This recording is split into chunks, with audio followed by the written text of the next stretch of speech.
Thanks, Evan. No problem.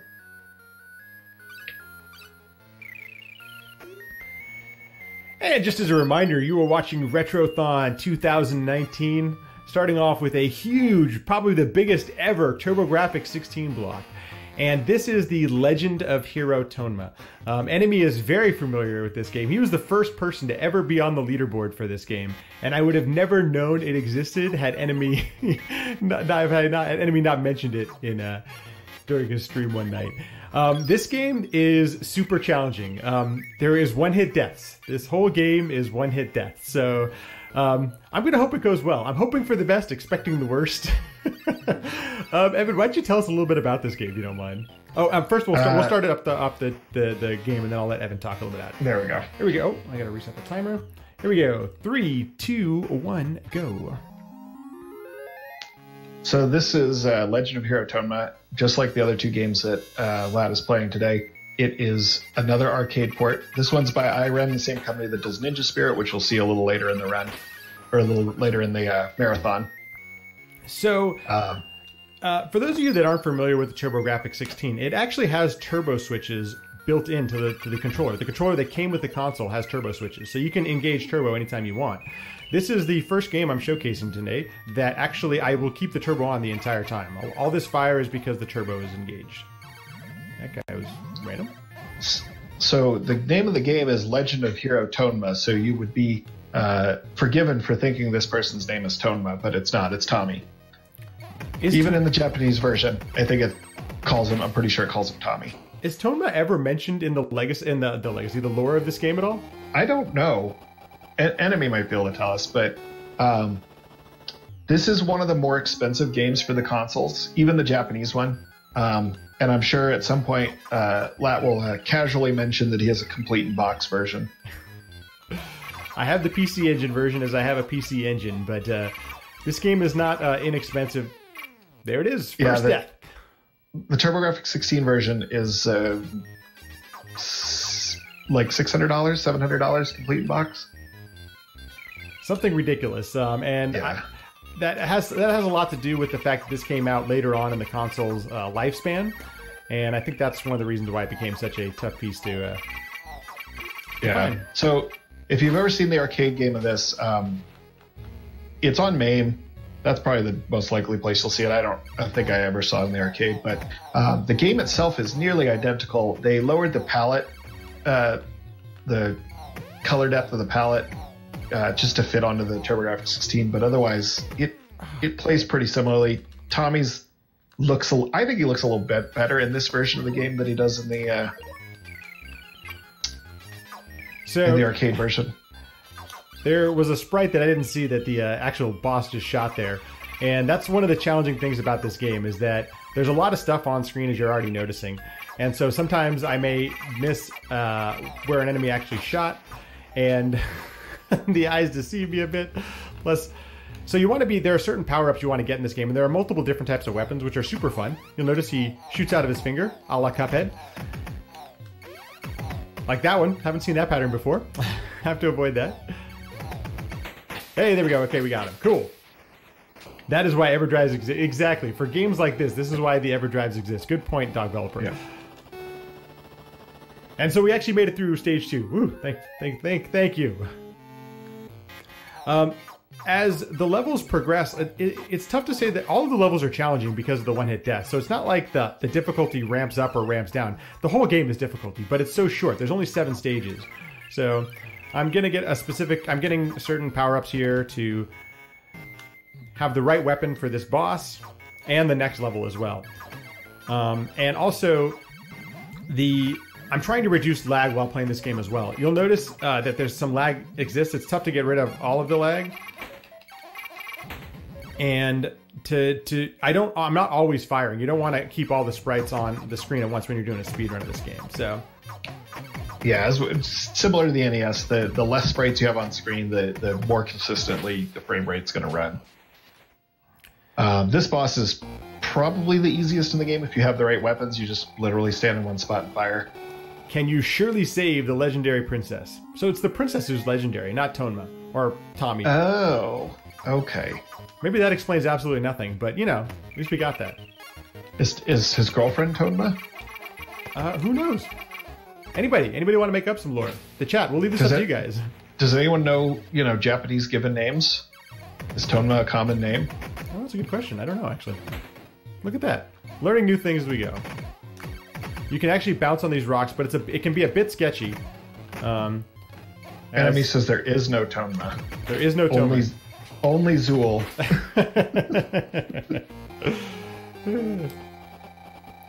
I will give you a heads up. Towards the end of the game, there's going to be a little bit of a seizure warning. If that's a real thing for you, please beware. I'll try to give you a heads up because the ending can get a little crazy. Also, a Ninja Spear, which we'll talk about later on in the marathon. So this is arguably the hardest stage of the game, just because there's so many enemies. There's ground that breaks away that you have to then recover from. There's things flying through the air.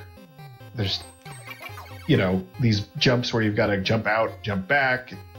It's a big pain in the butt. So that K is actually a screen clear. That's why I get there. It sometimes can help reduce lag depending on how many enemies are on screen at that point.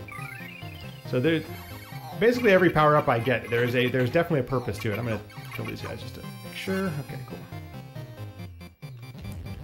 Of course, I say this is the hardest level, and Latt is making it look easy. There's some really cool things about this game as well, and you'll notice the jumping mechanic. You can actually jump on top of enemies, and it doesn't kill them. You actually bounce off of them. It makes the game. It adds a really cool dimension to the game that you don't just get in a typical shooter. And I'm gonna actually have to use that mechanic to get over this part here. Oh, I didn't get on the first try. Come on. There we go. Yeah, this is a nearly pixel perfect jump. You've got to kind of get it after they've jumped into the air just slightly before you can get up over the I have been stuck there for many times like for over 30 seconds trying to get that jump. Which is not... And 30 seconds in this game is just like death. Because the run is so short, things really do come down to seconds. There we go. That's pretty good. So we are heading... This is the last stage. And... I forgot what it was called. Oh well. It's called the castle. The castle, that's right. Called the castle. And you call it the not fun castle. Yeah, it is not a fun castle. That little green dude above me, ooh, causes me great death sometimes. The one thing you'll notice is as quickly as he's running through this game, it's only been 7 minutes. This game has arguably the hardest boss in the history of video games. The final boss just is really rough. He's going to have a lot of trouble. Dave Hodis, you're going to really enjoy your Mister. I play my TG16 and PC Engine games on a Mister. I just got wrecked by see, I never even saw that enemy fire, to be honest with you. I was so close to it that it just... There was basically almost nothing I can do. But thankfully, continues... The one thing I do enjoy about this game is the continues are quite generous. So. Yeah, and you also... Since you start at the beginning of the stage, almost every stage has a full set of power-ups as you go through the stage. Enemy, I have no idea what killed me. But that could have been another chance for a language command. I was like, where did that thing come from? Okay. So you can see he's got to jump in the air and hold it so that he gets over the top fireballs and then get down below. Oh no, we're gonna die! No! Well, just ignore like that one actually happened. That is the casual death that everyone takes the very first time they beat this. And I was just trying to highlight what the game looks like as if you're doing a casual playthrough of this game. That's going to happen to you, so you can just plan for it. I'm just trying to show off every aspect of the game, including the death. This is a demonstration. Exactly. We're exhibiting all the things that can happen. It's an exhibition. The nice thing about this game is that the levels are so darn short that you look at that, right? Just like that, we're back here again. Yep. It's as if nothing ever happened. Yep. Now, what I want to remind you, after this, he's going to play the final boss. The hardest boss in video games. No, I'm going to die again. Oh my gosh. Okay, well then maybe you're wrong. It's okay. And then after the boss, once he beats the boss, there is a flashing screen So just if that's a trouble for you, yes, please look away from the screen. Okay. All right.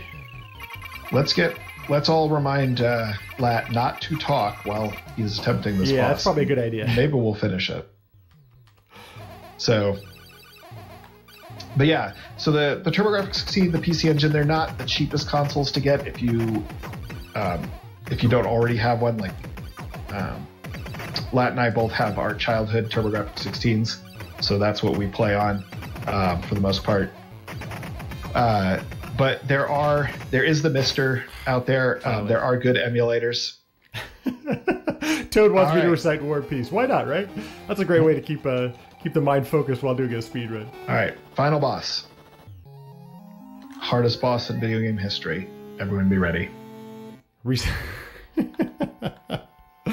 Wait for it. Wait for it.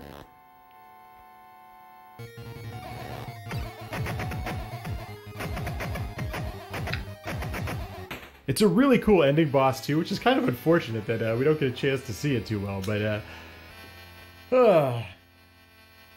That's definitely not Peach that he just saved, as much as she might look like Peach. There is no end to this story. Well, that's probably why the lore doesn't make any sense. As long as you have courage, hope, and dreams, Tommy will always be in your mind. Whenever you stand bravely against evil, he will be with you to make another heroic legend. Okay, well, we actually beat it. Thank you, ladies and gentlemen, and thank you, Retrothon, for the opportunity to showcase all of these great TurboGrafx 16 games. On a personal note, I'm gonna name drop here. I got a chance to meet Vonnie Vaughn in person at Calithon. We got a chance to hang. We were on, helped each other out during the runs. A great way to start it with some Utopia. Stay tuned for the rest because we have some awesome games. There is some awesome TurboGrafx 16 games coming after this, and I will be back later for the race. Hopefully, it'll play better than I did these games. And Evan, thank you so much for helping with the commentary. Thank you, everyone. Thanks for having me. Stick around, more TurboGrafx 16 action for Retrothon 2019. See y'all later. Bye bye.